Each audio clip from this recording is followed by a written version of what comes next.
brief explanation, widgets are small, useful applets integrated into Windows 11, providing quick access to information like weather, stock prices, news, photos, and web search. You can easily access and customize these widgets based on your needs. In this step-by-step tutorial, we will show you how to open, add, customize, and remove widgets on your Windows device. Step-by-step tutorial on using widgets in Windows 11. Step 1. Opening the Widgets panel. Option 1. Click on the Widgets icon located on your taskbar. Option 2. Use the keyboard shortcut by pressing Win-W. Option 3. If you're using a touchscreen device, swipe inwards from the left-hand side of your screen. Step 2. Adding a widget. 1. Open the Widgets panel by following one of the methods in Step 1. 2. Click on the plus icon located in the top right corner of the panel. 3. A list of available widgets will appear. Choose the widget you want to add.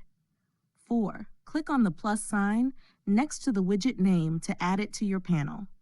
5. To exit, click the X on the top right to close the Widget Settings dialog box. Step 3. Customizing a widget. 1. Open the Widgets panel. 2. Find the widget you want to customize and click on the three dots icon located in the upper right corner of the widget.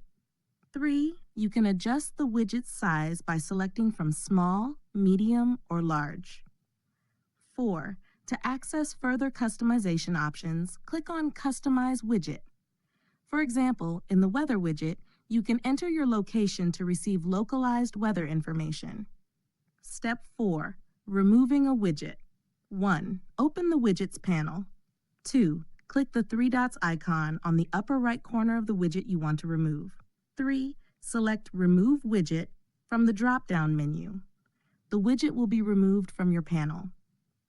Final thoughts. Widgets are a simple and effective way to stay updated with information at a glance. You can easily personalize your widget panel by adding or removing widgets and adjusting them to display relevant content according to your needs.